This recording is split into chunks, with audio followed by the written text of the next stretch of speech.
Thank you, Rosanna.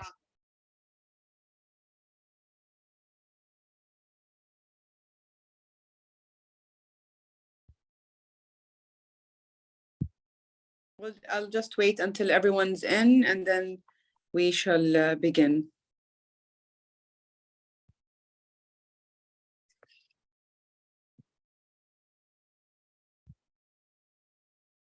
And shall give me the go ahead. Absolutely, I will. Okay, we have 2 minutes maximum. We will go ahead now. Yeah.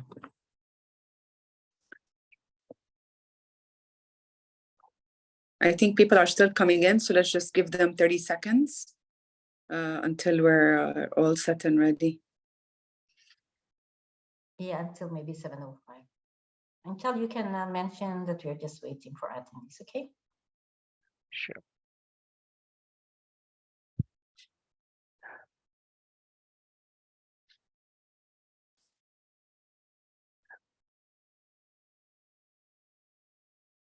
So good evening, everybody, and good morning if somebody is joining outside the time zone of UAE.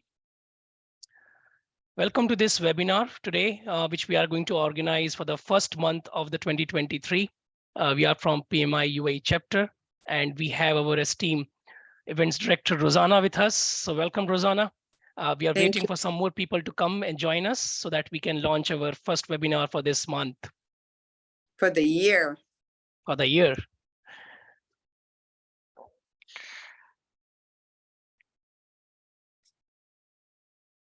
We will wait for 1 more minute. All the interactions on the chat. This is amazing. Wow. Yeah. Okay. I guess I'll begin. Yes. So good evening. My name is Rosanna Mozame. I am the events director at the PMI UAE Chapter. It's been a very hectic week for the chapter, for the PMI, for Dubai International Project Management Forum. It's very exciting times. I think we've begun this year on a very high note. If you've been to the annual gathering, please mention it in the chat. I would love to know how many of you have attended the annual gathering, which was held just Sunday, January 22nd. Hi, Eric. January 22nd in the Museum of the Future. Hi, oh my God, I'm so happy to see most of you here. Yes. And of course, it was followed by Dubai International Project Management Forum. And it's been a really, really good start to the year. It's been a very productive, very educational. I've learned a lot from the panelists, either at the annual gathering or at the IPMF. And I'm so happy to be here today. We have a very esteemed speaker, Dr. Hoda, and I also have the amazing team behind all the events and all the webinars here. Anshal is our very newest member. Irene is a bit older than Anshal and the team. We have Bhavin, who is an amazing member as well. And then we have Olumide, who was part of the event, still is, but he's working remotely or volunteering remotely from his home country. So I thank you all for being here. And this is our first webinar of the year. We have every month 2 webinars, and we're beginning with Dr. Hoda. Anshal, I'll give it over to you. Good luck, and I'm here to listen. Love you all. Thank you. Thank you so much. Absolutely pleasure here, Rosanna, to hear from you to start this new year with a new webinar series. So again, welcome everybody. I'm here, your moderator. My name is Anchal, as Rosanna introduced myself, and I'm going to be joined with our esteemed speaker, Dr. Hoda. And with a very interesting topic, what we are going to discuss today is on our favorite ideas around artificial intelligence and how to address security, governance, and value creation in this particular game plan. I'm going to, with particular backend team with me here, as Rosanna mentioned, Olumide and Bhavin are with me. Those people are wonderful. They make the things possible for us. So absolutely a good kudos to both of them. Before I hand over to our esteemed speaker, Dr. Hoda, for her presentation. Allow me to give some housekeeping rules for us to set. This webinar would be approximately an hour and 15 minutes. And also before we even launch the topic, let me introduce our PMI UAE chapter as a kind of presentation to you. And following this presentation, we will definitely going to do some kind of Q&A session with Dr. Hoda, and I will definitely try to do our best in our capacity to accommodate all of your questions within the time frame. So we encourage you to post your thoughts on the chat and interact with us to make this webinar as interesting as possible and also as an engaging one. So in regard to your questions, please post them in the Q&A section. I will also give a heads up to Dr. Hoda based on number of questions we are expecting, or so that we can best possibly manage them together. So as our duty, we are going to do as best as possible, and allow me to share my screen quickly to introduce you to the PMI UAE chapter, and then there we will launch. Here we go. Let me minimize the screen and make it, yep.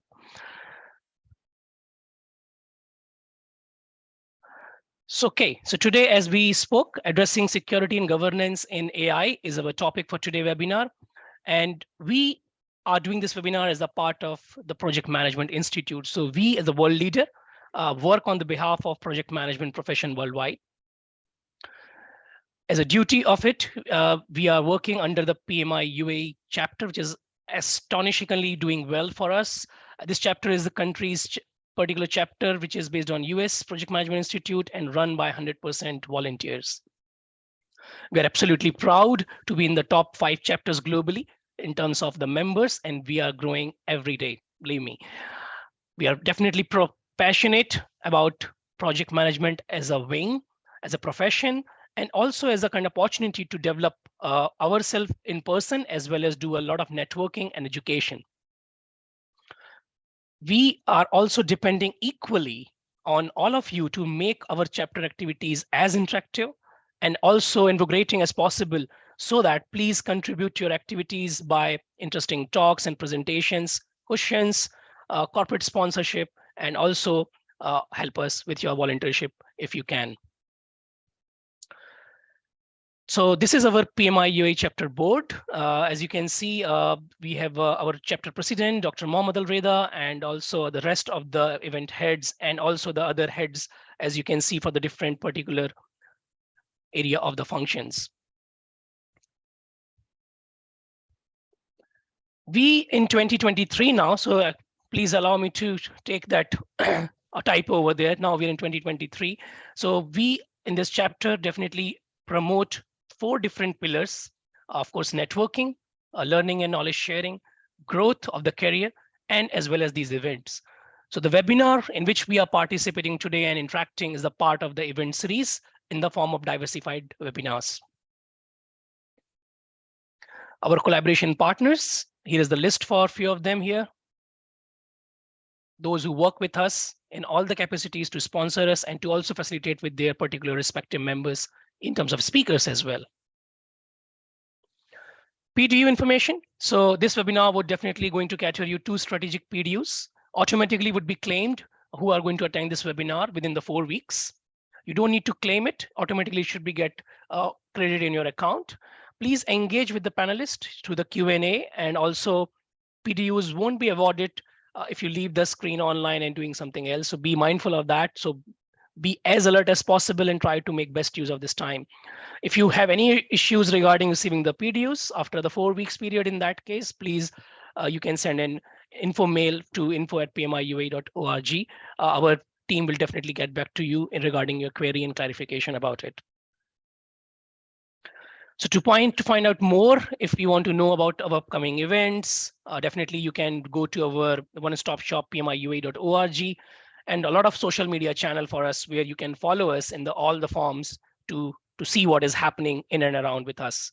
So that is about our chapters information. And definitely now, before I go ahead, I will try to see that we are in a good shape here to start the webinar. and by sharing the PPT, and I will give the floor to our interesting and esteemed speaker, Dr. Hoda. We cannot wait more. Please, you can launch your particular webinar session. We are all waiting. Over to you. Hi, good evening, good morning, good afternoon for whoever is connecting globally. Thank you so much for logging in.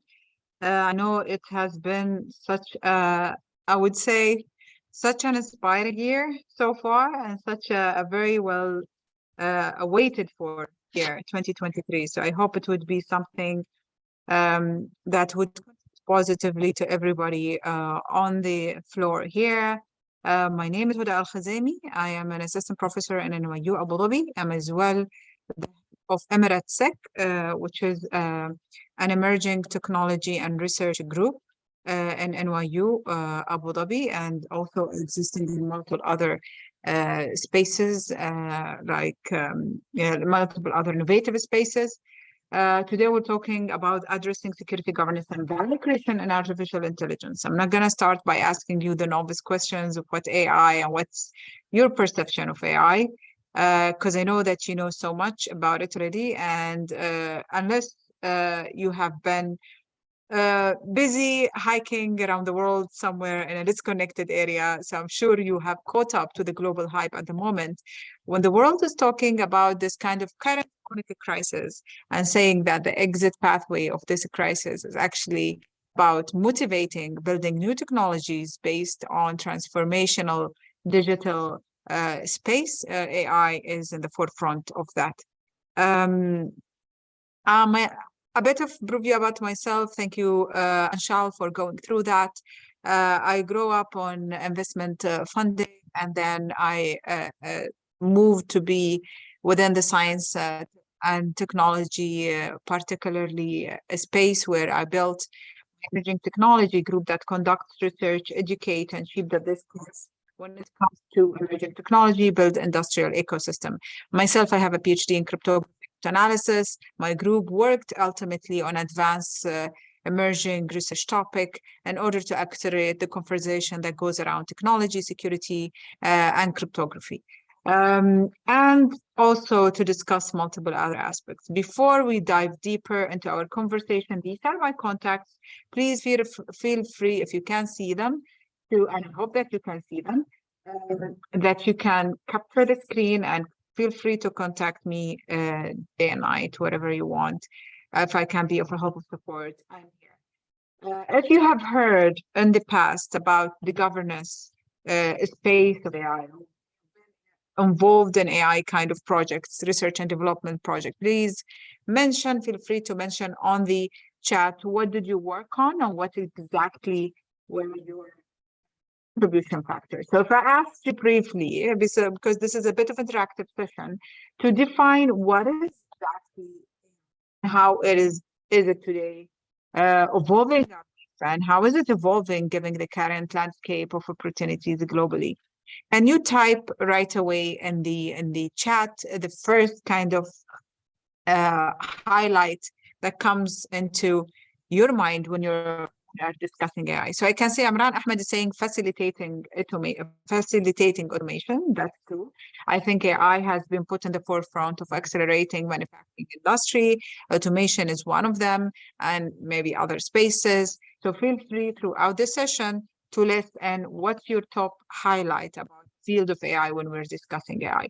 So let's untangle this space. We'll try our best to untangle it and stay away from high-tech kind of conversation. I hope that you can see my whole slide and nothing is blocking your screen. I'm moving a few boxes around, so I hope these boxes are not, AI for education. Perfect, Irene. So AI, as you can tell, reducing manual effort and reducing attention. That's right, Ahmed.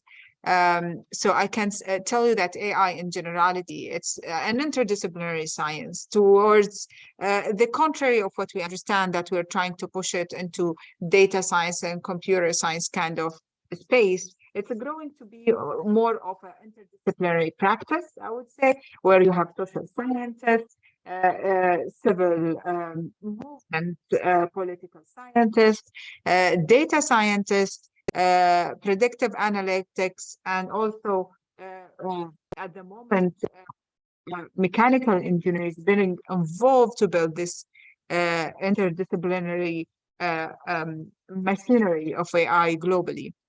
So it's not just about data intelligence, data prediction, and data factory and data houses. It's more than this. And today, I want you to realize the economic machinery of AI and how economically becoming a much relevant space than what we are seeing globally. Can tell in my slides here. So we anticipated that the technology adapt since 1800 is lagging behind, and we need a mean of acceleration for this technology adoption. AI came to the rescue into the landscape of global attention because it becomes this kind of a global accelerator of development. So today, when we're talking about AI, we're talking about organ synthesis, biosynthesis of organs, of cells, liver transplants, about 3D printing, and about so many other aspects when it comes to the AI industry. I think someone is mentioning that the audio is dropping. Is that a reality for most, or Yes, can Dr. you? Hoda, it's going and coming back. So I don't know where you're, maybe the headset or something, but yes, you're dropping and coming back. Okay, just give me a minute. I want to make sure. Sorry for this. I just want to make sure that I'm connected on the right Wi-Fi. My apologies for this. I think to this point, it is, I need to put my headset. Give me a minute. I'm gonna just attach the headset quite fast, hopefully, so you can see that.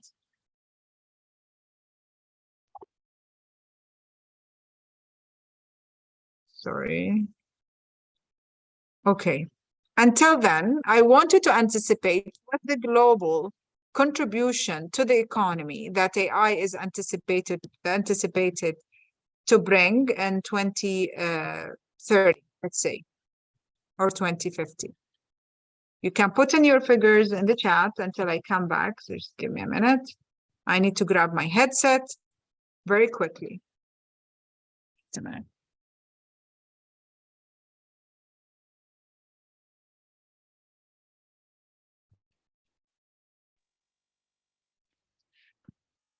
Okay, so while we're waiting for Dr. Huda. Oh, she's back. That was fast. Yes, I hope that this will be helpful. Oh no, you could see the answer. So I don't know if this is helpful, Rosanna. Yeah, I think it's better. Let's just go back and let's see how it goes. Sure. Just give me a minute because I want to. So every time I'm sure I can't control my. Somebody is saying 15 trillion by 2030. Yeah. Khalid, I hope that you didn't use Google.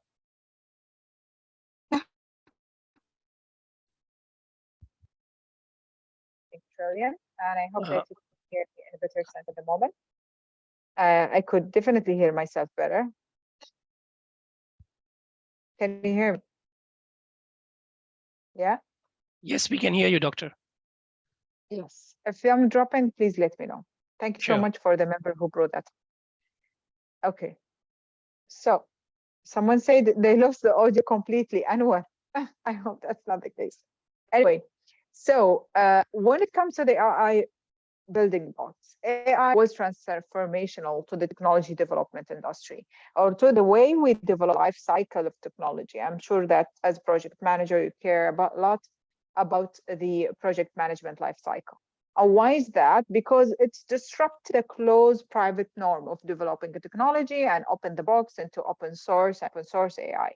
And at the same time, it's mixed what we call an open R&Ds with open policies and standards and regulations. So instead of falling into the foot of trying to have a policy or a standard for a technology piece within 18 months or 18 or 3 years or like 5 years, we're talking today about a life cycle that should bring a piece of standard, a policy to the hands of the user in a matter of minutes. And that's the current disruption value of AI. It goes beyond as well editing industry and bringing new technologies and new hardware into house to the point that we are trying to manifest the value of data and the value of building new economies that did not exist in the past. So we are trying to build the governance that goes beyond the ethical development or the social development or the economic development of an individual to add the value of providing a service that is connected to the well-being of an individual. And this makes it very essential to address a diverse component when we are addressing the value of AI today that goes beyond the current norm. I don't want to start by the fear factors when I'm speaking about AI. This is why I want you to understand that there is a huge economic value when it comes to addressing AI for mobility, agriculture, critical infrastructure, and other aspects. Similarly, it is the same kind of narrative when we are addressing it for cybersecurity, but on the value creation, we gain more when we are combining this kind of a global effects and impact together. If you can see here, 15.7 trillion is the potential contribution to the global economy by 2030. And today, our global economy is 84.7 trillion. So that's a huge percentage of that kind of economy. And it is actually an economic efficiency driver. If you looked through the map, it is actually a global risk that is existing today for who would be the next AI economic power globally and AI digital power globally. So in informal manner, AI has been considered as a global economic asset or as a global weapon when we are looking at it from this kind of global narrative. China, of course, is heading or is leading the race when it comes to the AI development. And this is why what we've noticed in the past, that there is actually a growth, high growth, the number of applications when it comes to that are considering AI or the novelty that comes around AI, especially when it comes to the economic sector. And when you are considering 15.7 trillion, I don't know if you are considered the mapping. Okay, so I'm going to answer that later on. There's a question on the chat here. So when it comes to the global, mapping, that's roughly is about 13 times the size of Australian GDP, 19 times market capitalization, 186 times the net worth of Bill Gates and other things. So it is a huge amount of investments that our global economy is pushing toward mobilizing different industries when they are creating this kind of network. Sorry, I'm reading your notes and comments as we are going as well in order to be able to address them, which are amazing. So, okay. They are adding a lot of value to the conversation. So thank you for that so much. Keep on bring them up. Okay, so now if we look at this kind of landscape, it's very important for us to surpass conversation of AI as a GDP contributor and look surgically into economic drivers of AI as a driver for emerging economies globally. When you look at this kind of mapping of emerging economy, we try to understand and map the different factors that would improve the productivity of these countries. And these factors are centered around technology and innovation, market and economy, culture and employment. And AI on all of these productivity factors are improving the different metrics. It improves the market and capital generation around different markets globally. It is actually improving the technology development, and it's changing the landscape of employability, maybe to the best, maybe to the bad, we don't know. Yet we have to understand that kind of narrative the deeper we go into every kind of industry. And kind of GDP relevant to R&D contribution has been rising since the AI, I would say, race started. We know from the past that Israel, South Korea, Singapore, and Finland, and Japan are amidst the highest nation in contribution to R&D resources versus GDP resources. And when we're trying to map the different sectors that AI technologies are contributing to, we could see very clearly that professional services, for example, which would create new economies, which would create two productivity factors, essentially, has been rising. And this would increase the level of employability that exists across board. Financial services and improving accessibility to finance globally and accessibility to banking services has been considered a driver to economic growth, because it's also an economic factor that contributes to lowering inequality rates globally. Manufacturing baselines has improved by 8.4 trillion, from 8.4 trillion to 12.2 trillion, anticipation of 2035, because of AI contribution. Wholesale and retail as well has faced. So when we look at this kind of breakdown of different contribution of AI, we need to look beyond the current narrative of AI. Actually, when we look at the different innovation cycles that have been in the past, that has been happening since 1785, we could tell that AI has came into the picture with a fusion of different industries. It's beyond clean tech, beyond robotics and AI and IoT. We are seeing today a huge growth to digital worth, to software, to new media, to cybersecurity, to clean tech, as I said earlier, and many other technologies, semiconductor industries as well, as others in the past. And the positive sign here is that this wave of innovation is normally coupled with a crisis cycle. So, and globally today, we know that we're going through a whole crisis cycle with the war, with the recession, with the global recession, and many other factors that affected the global economic growth.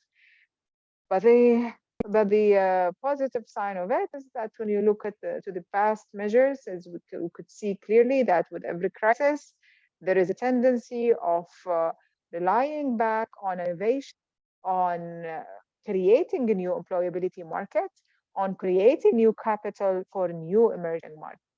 And this is what we're saying today on AI. Perfect. So I'm gonna get through the conversation as we go, just to help accelerate the conversation.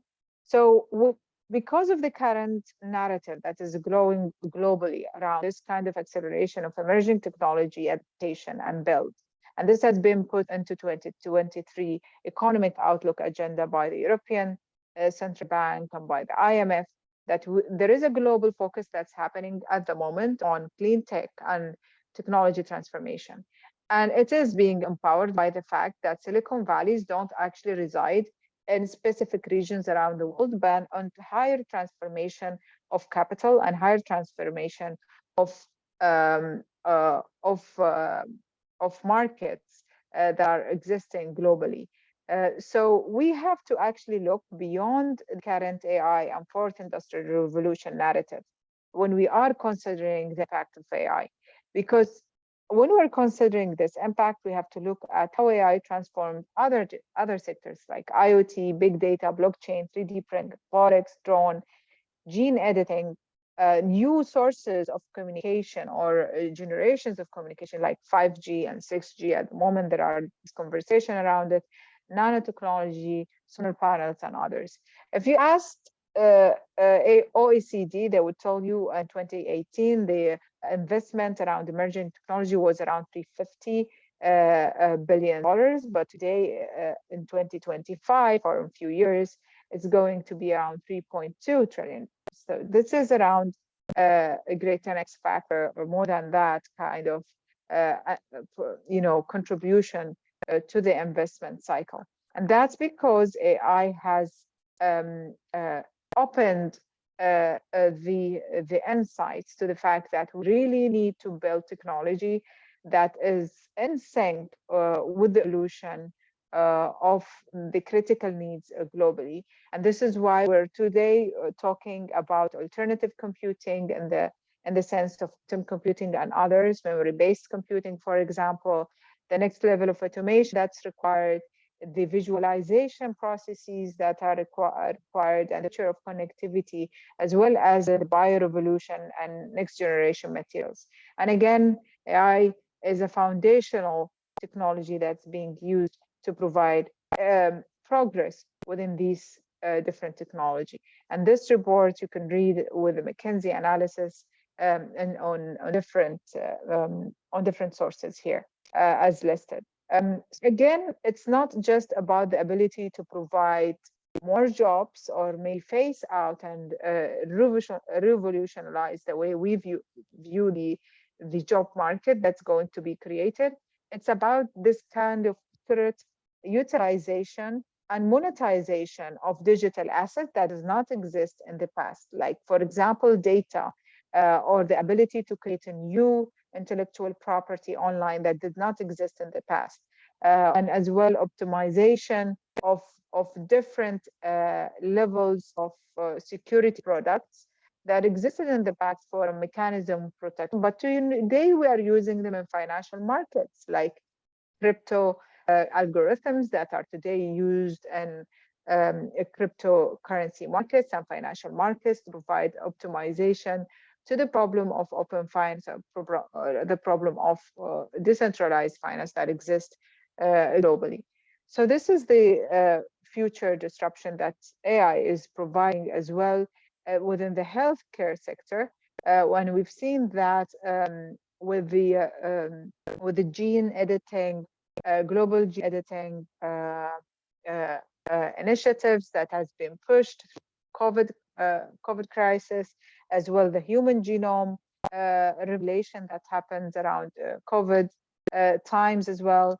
And we have seen as well a rise to what we call new industries like digital therapeutics, for example, where people are using artificial intelligence tools to understand the human behavior better on an emotional level and on an empathic level, and provide a well-being and therapeutic kind of advice or enforced learning advice for users to have that kind of intelligence and insight to improve their healthcare potentials.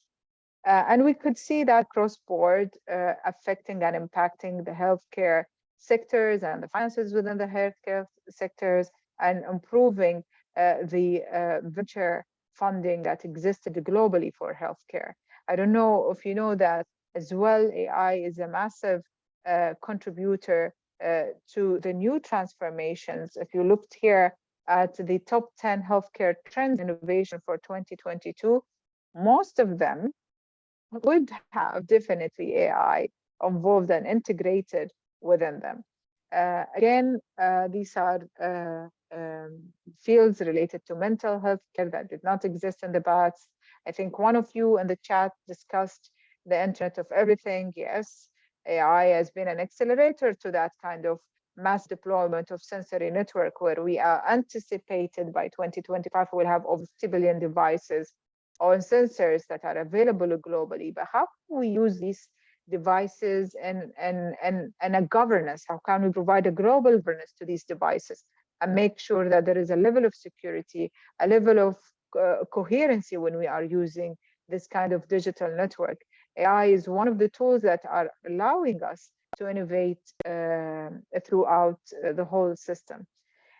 Yes, and this is why here what we are seeing, the AI of medical technologies as well, it's one of these main devices that are being used to provide precision medicine and improve drug management across board, and provide better diagnostics. And also brain-computer interface, the new technology that tells us that we need to utilize better understanding and better optimization and uses for brain activity to over 10% of our brains. So I'm sure you are in touch with the current neurotechnologies that are being built for PCI and EEG. Neurolinks, for example, is one of the leading companies for that, where they are trying to trace brain activity and use these brain activities, use specific AI-based models and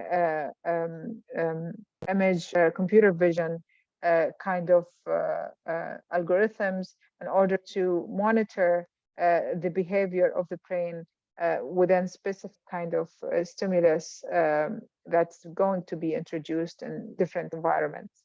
Again, we are facing a sector that we have heard many times before that it's going to introduce adoption. 40% of the jobs will change, but with a very good insight that 53 other jobs are being created in the field. 57 million jobs are being created in the field for a human. So we are improving and not just, destroying the job market, but improving, I would say, the job market by creating the opportunities across board. And through COVID, there has been a huge push of digitalization, huge push of remote working that enabled this kind of, I would say, reliance on AI systems across board. So again, I'm sure many of you have heard of the metaverse and the evolution of the metaverse that existed globally. We could see the impact of that as if you Google the metaverse, I'm sure you will find over 1.5 billion kind of results that exist globally for it. And metaverse in its wider sense is based on Web3 technologies, based on cryptocurrencies, decentralized finance system, blockchains, and many of these other AI-based kind of system that would build the mass of the technologies around either in hardware or in software, because today we are also living in the field of AI accelerators. So we're beyond the fact that AI is providing a lot of utilization for, I would say, a human net worth capital. And at the same time, it's utilizing humanity for this, because I don't know how many of you are aware of AI for Earth that has been developed by Microsoft, an AI for Good initiative, where they are trying to use AI tools and algorithms. We know in the chat if you have used the environment before. It would be great to have someone here did use the environment. The environment that's being built to actually analyze different agriculture, water, biodiversity, and climate change kind of narratives that are built around, and improve the analytics that we are building for this environment across board. So again, we are using AI to improve our understanding of climate and our impact on climate and provide a humanitarian accessible action across board. And this environment will tell you exactly how many global initiatives exist on biodiversity, on climate change, agriculture, on water improvement and systems. How did this grant that existed globally and organization that existed globally to actually contributing to improving the status quo for AI across board? You could see that we have a different water system kind of solution for climate tech, automated segmentation of the land, decarbonization access. And I think this level of environments, we need them 100% today, because we're talking about carbon credits and decarbonization, and the fact that we need to collect and connect the value chain of industries together in order to understand how can we migrate carbon credits across board. These kind of environments will help you systemize that a long run. I think without AI being in the house, it's going to be a bit difficult to develop this kind of widespread of the technology, spread of the value of the technology. However, this technology rides on the shoulder of the flaws and this defragmented security attacks that existed in the past, the security threats and risks and vulnerabilities that existed in the past within the digital space. So what's happening today is that we are living on this mountain and an Everest of AI contribution that comes on the shoulder of so many inconsistencies that existed in the past in the field of cybersecurity. For example, social engineering problem that existed in the past that has been at the moment amplified with the AI-enabled attacks that existed. Misinformation and fake news and deep fakes, they existed in the past, but right now, with the power of AI, computer vision, deep learning, adversarial learning, we are using them even on a more deeper depth. Hacking and malware creation, generation has become easier. Manipulation of these systems has become easier. Building autonomous weapons and autonomous attacks on systems has become easier, but also building the detection tools for them has become easier. For example, in the lab in MRSX, and if you're interested, we can run the experiments collectively together. We have been very successful in building different experiments for autonomous car driving, where we attacked using a deep learning model, an adversarial learning model, the car systems, and change one pixel at a time without the algorithm detecting that, which is dangerous because it means I change the angle of the car, direction that's being the driver direction, and also I could change the speed of the car. I could also maybe change a stop sign to a go sign without the algorithm detecting that, and a go sign to a stop sign, which would have a catastrophic effect. We have seen in the past and the early rise of autonomous driverless car launches, few of the mishaps that we'll go through. And then we have seen as well other rises of attacks of AI-based systems globally. Okay. So again, as well, one of the tools we developed in the lab is how can we accelerate semiconductor fabrication for reliable, trusted chips using AI tools, which is what we called side channel attacks, and also other types of attacks as well. Again, I don't know how many of you are familiar with what I'm presenting on the screen at the moment. If you are, please let me know and tell me. I'm gonna wait for you for a few seconds. Tell me, are you familiar with the scenario? An AI system that has been built to mass analyze people and categorize their risks. And what do you notice in this picture that you have in front of you on the screen, please? I'll look into the chat and I will see your responses. Can you write your responses on the chats, please?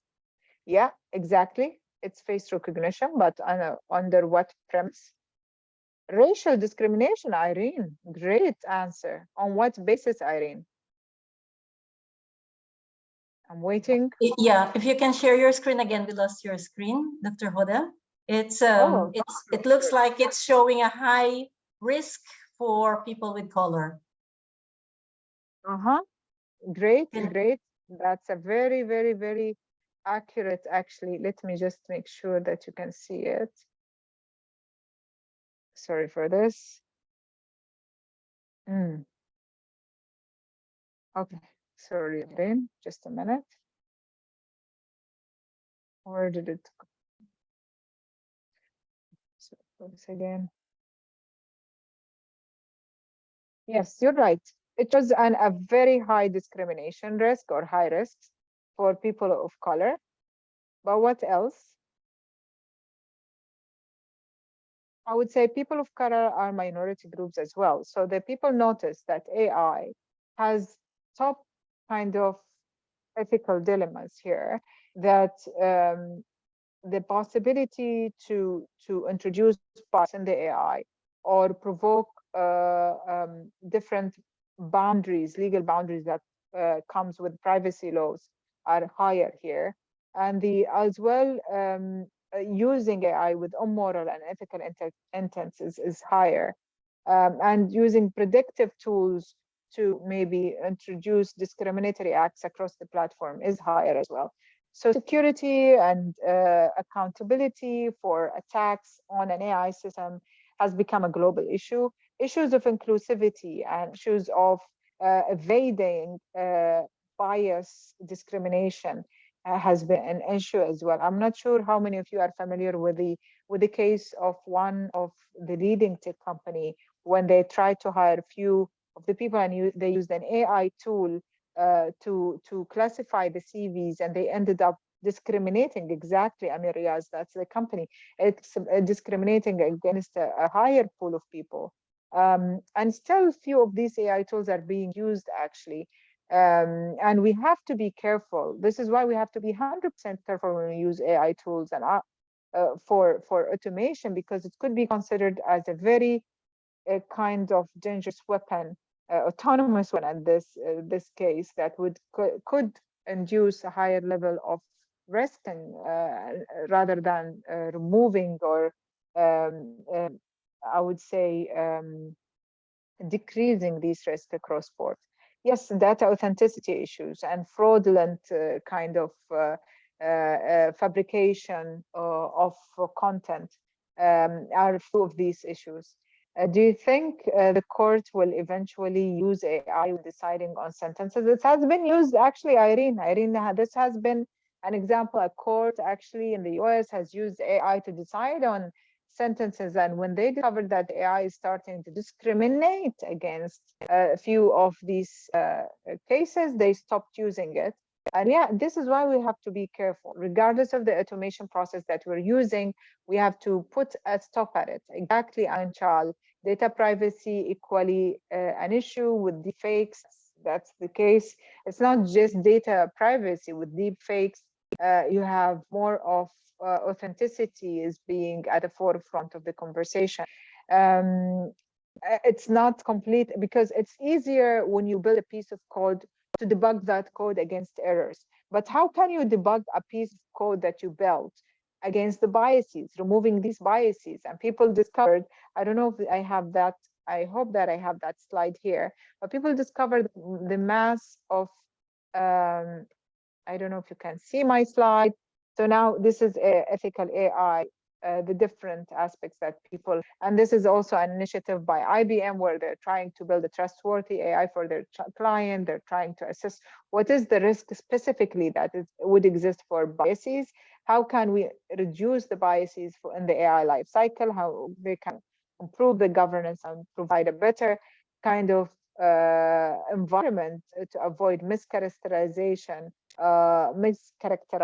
of specific individuals across the platform, and avoid mistakes that could harm these individuals.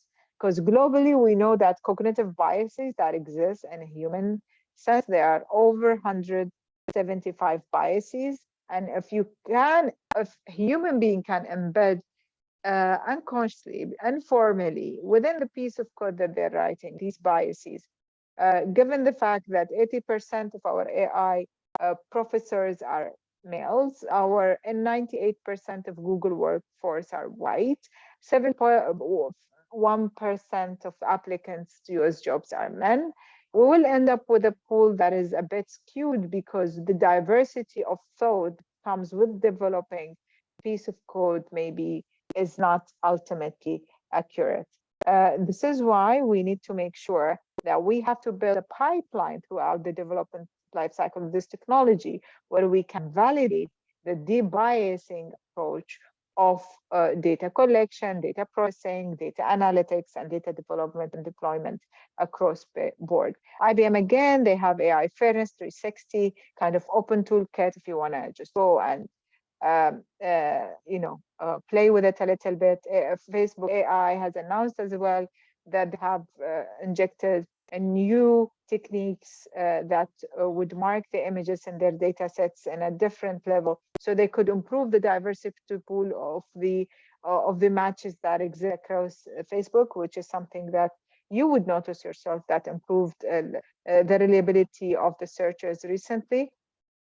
Then the big concerns that exists globally for AI and ethical AI at the moment are mostly around the safety and effectiveness when it comes to considering inclusive decisions and I would say non-discriminatory decisions of AI systems, algorithms that are not the discrimination of algorithm exists globally, and we have to reduce that.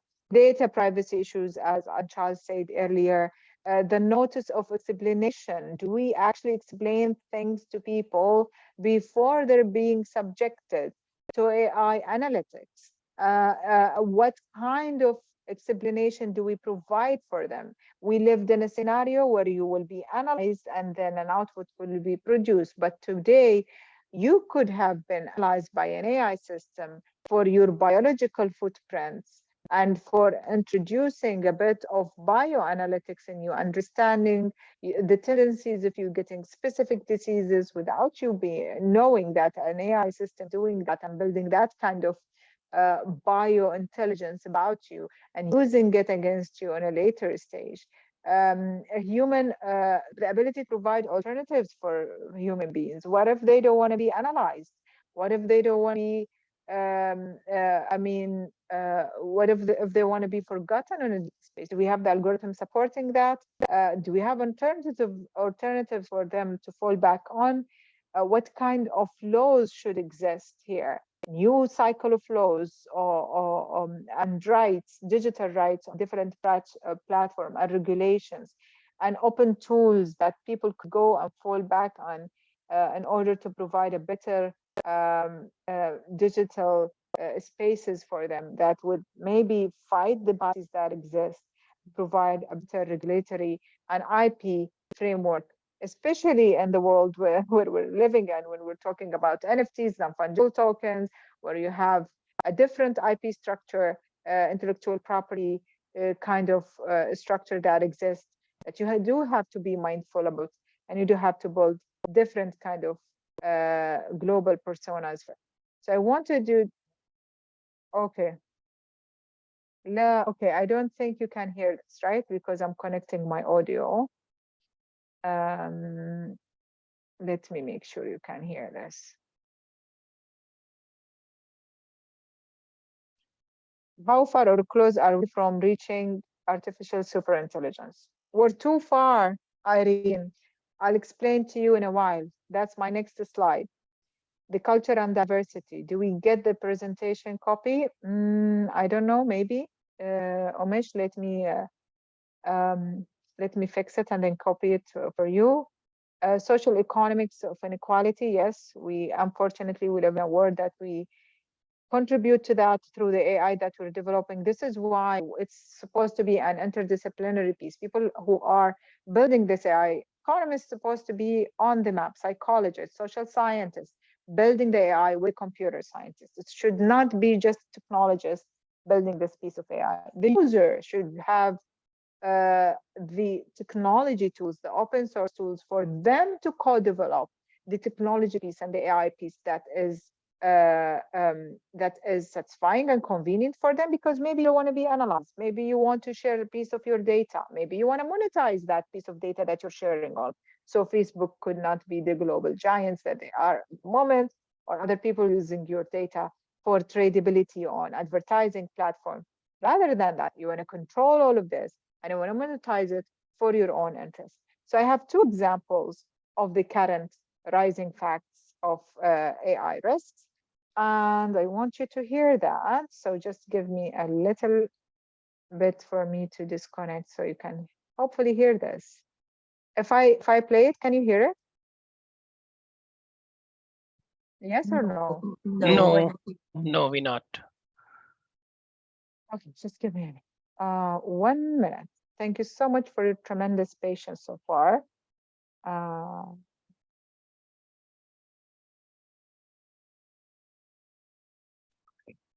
disconnected this.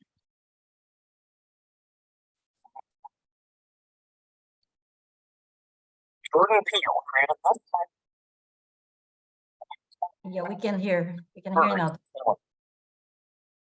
Sorry. Yeah, the sound I think came, you Dr. can hear Huan. me, but you can't see the video. Yeah, video is still not on. Just a minute. My apologies for this. Okay. Can you see me? Yes. Again. Yes. I think. Stop sharing. Okay.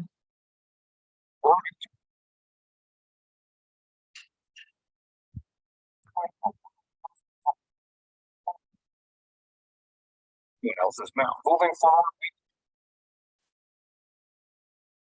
everyone bought it. Is that balance?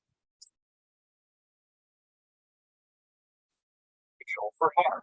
This is your Bloomberg quick take on a realistic looking fake videos and all.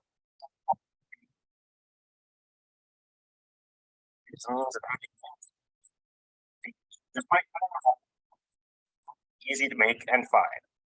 They're named for the deep learning.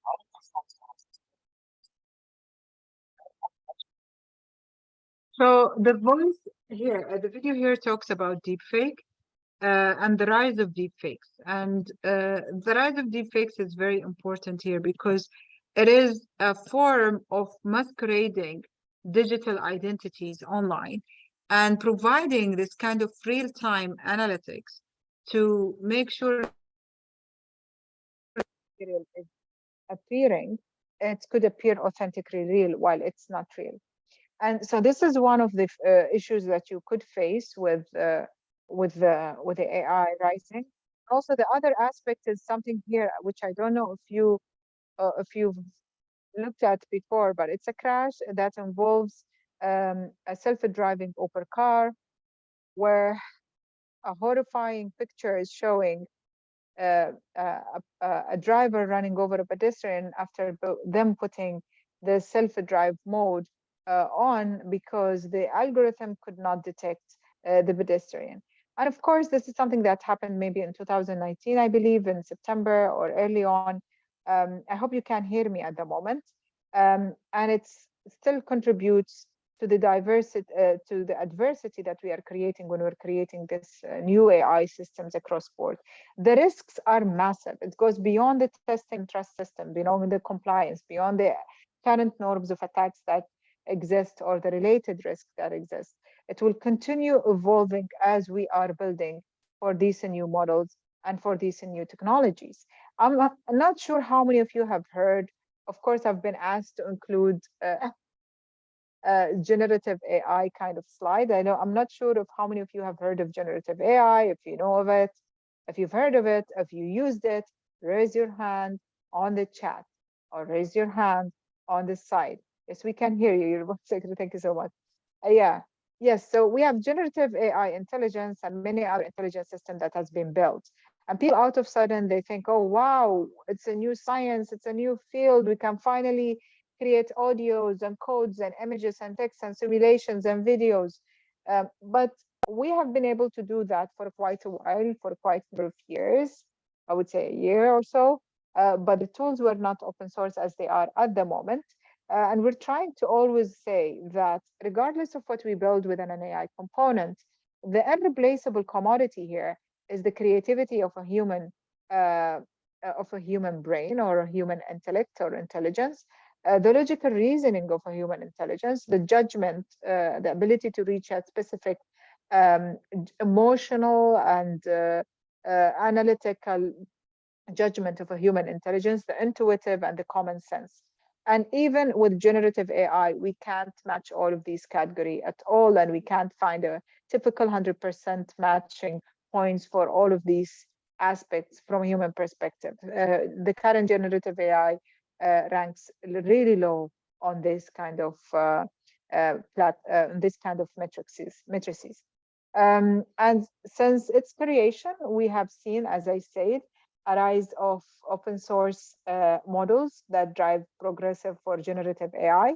Since 2018, you did have the private work that happened in Meta, for example, Roberta environment, and Godel and Yelm, and other kind of environments, and also in A12 and PERT and Transformer and OPT and Big Science and Bloom, the ones that we are seeing at the moment as an open source, to the contrary of OpenAI. And we have others as well that exist in the form of private startups company that existed as well. So as you can tell, it's not just a new era. It's just something that's happening at the moment. OpenAI is something, I don't want to glorify OpenAI, because OpenAI, Anwar Azad, is not the only effort, as you can see here on the map, that goes for generative AI. It's just the current one that is massively being supported globally. Again, the accuracy model of OpenAI is not 100% there. The chat GPT that they are providing is not 100% accurate, and it cannot compete with the human intelligence and bias. Yes, we have issues that these kind of generative AI introduced, like deep fakes, like I've seen, the copyright ambiguities. You can generate a new material, like, for example, I don't know how many of you knows Rembrandt, the Dutch painter. This is a fake painting, not a fake painting, but AI generated painting that mimics his style. But I think this as well introduce ambiguities, issues on copyrights, as we can see, misuses, as we can, as we have heard and seen in the education sector for the past few years, and for the past few, sorry, not years, for the past few weeks, I would say, more a month or so for at the moment. And this misuse comes from the fact that, yeah, because we are hitting the not the analytical components. Any tests within an educational environment that is about memorizing a text, it would fail because it doesn't provide an analytical component that this OpenAI could not mimic. But again, at the same time, the accuracy of whatever they can memorize and they can put into a chat box, or they can pull into a chat box, is from, I would say, 30 to 40%, according to the evaluation that we've seen in the lab. So it's not an absolute 100% accuracy. There is an increase in the bias that exists because of this generative AI, and the truthfulness and accuracy, this is something that I've also mentioned, has been on the unstable zones for generative AI. Of course, there is a high risk of unemployment for people who are working on traditional sectors and non-creative sectors, I would say. So maybe it's time to upskill. To Irene question when she asked, how close are we to super intelligence? We're still far away from that, Irene. You could see this is the evolution timeline of all of that kind of celebrated, notable AI kind of systems, OpenAI on the side. And there is a distorted view of intelligence. We always think that we are creating a super intelligent AI, but in reality, we're far away from that. There is as well exponential growth when it comes to other factors, to human progress and human intelligence, and I don't know how AI could keep up to that. There is also a very positive note of the rise of regulation and the rise of standardization when it comes to AI, not just from a technology point of view, but from a human social elements point of view. These are the countries, according to Oxford Index for AI Readiness, which is provided by an open source, and it tells you how globally people are ready for AI adaptation. And there are many factors that goes in there.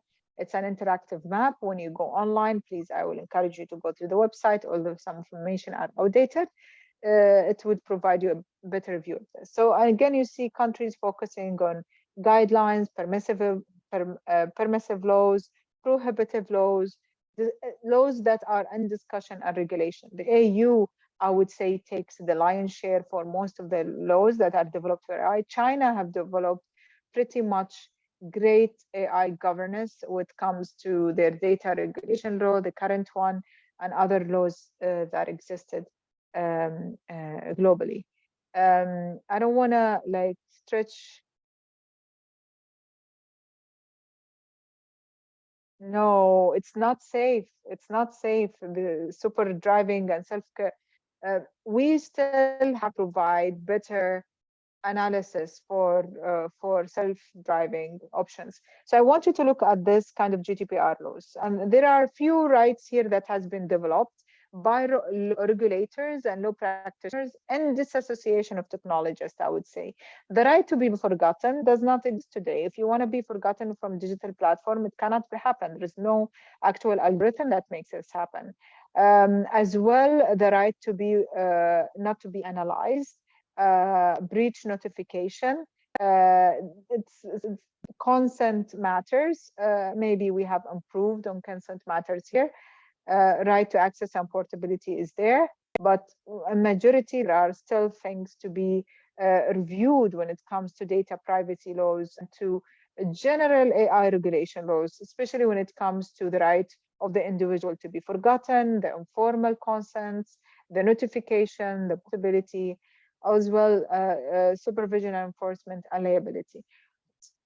The best part about all of these conversations that are happening globally with the transformation of technology and acceleration of transformation of technology is the fact that that would definitely contribute to the SDGs and to the 17 SDGs globally, to the ability to provide better accessibility to finance, better accessibility to education, better accessibility to equality tools, to no poverty situations, and zero hunger, hopefully very soon. So this is how in India, for example, Vision 2025, they have established that AI should contribute to adding 500 billions, over 500 billions to GDP, Indian GDP, where they wanted to include the social initiatives of equitable growth across board, across India. And there has been a lot of success stories where people are measuring the impact of AI and good and in bad, I would say. The positive impact, let's say 70% of AI would contribute to positive impact on enhancing or on achieving or on reaching for the GDP kind of goals, and 23 would discount to that. I don't want to go through the fact of how much data we are generating, where this data is going again, and how this is manifested into building different tools like AR, VR, and metaverse kind of a tool. But I want to emphasize on the fact that we have to aim for using AI for good and using AI with a different kind of a platform. It's a multi-stakeholder approach in designing this system and carrying out the impact of the system. My LinkedIn account is on the chat. Thank you so much for your time and attention. My apologies because we have almost 6 minutes, I would say, for Q&A. And let me go through the Q&A quickly. Maybe, Anshal, do you want to let me know what questions I should focus absolutely. on? Absolutely, Doctor. Indeed, it was a quite amazing talk. We were quite engrossed into what you were presenting in, quite informative, quite detailed. Definitely looking forward to hear some answers. We will not be having opportunity to answer everything because of lack of the time, but definitely I will just take top 3 at the moment, for example, and then rest of the things we can try to answer it over the WhatsApp group offline. So one interesting question, which is definitely quite a few people must have in their mind is, and somebody even asked in the Q&A as well, that how AI can teach us how to become more emotionally intelligent. Amazing question, I would say. Maybe, see, I don't have a perfect answer to this. There has been better solutions at the moment where I discussed maybe digital therapeutics, right?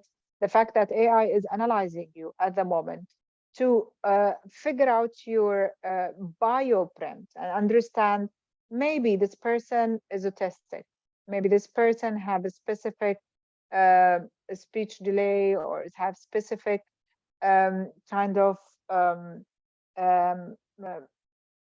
would say maybe this person is an introvert or as an extrovert. So maybe AI would use that to categorize the personality of the person right in front of them and the biomarkers of this, and merging these two behaviors together will give you a chance to communicate yourself better, to immerse better into emotional spaces than what it existed in the past. So from that perspective, I would say maybe it would give you a better analytical footprint of who you are, what you are exactly on an emotional level, because I don't think we provide a better emotional analysis for people. Also, from a well-being perspective, there has been a rise on the tools that has been developed from an AI perspective to analyze the human interaction and the human emotional interaction as well.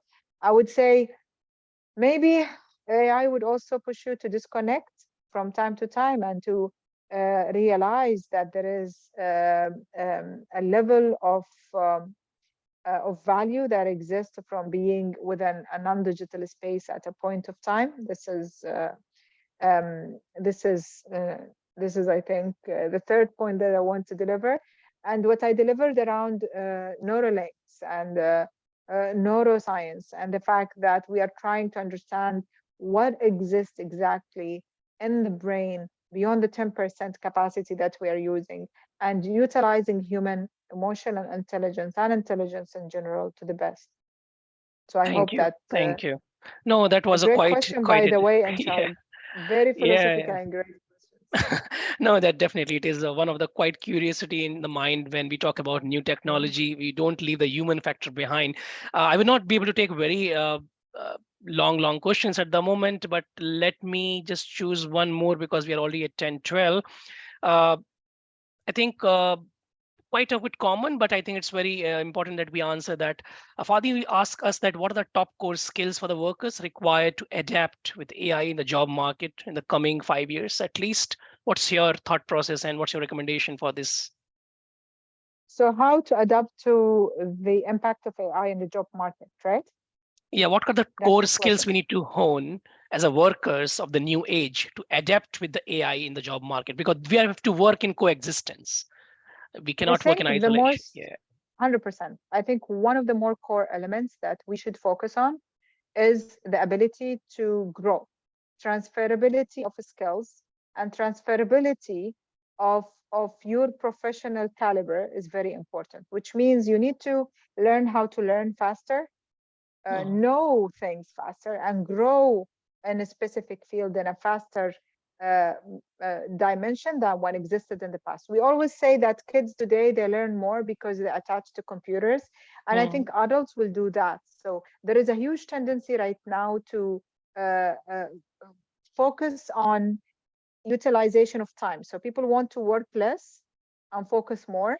So this is, actually AI is changing the way we work, changing the way the global task force is being formed. So we want to work less and focus more, and we want to work on purposeful fields. So nobody wants today to just work in a field because they want to spend 9-to-5 job and earn a specific amount of money. They want to add value to the community.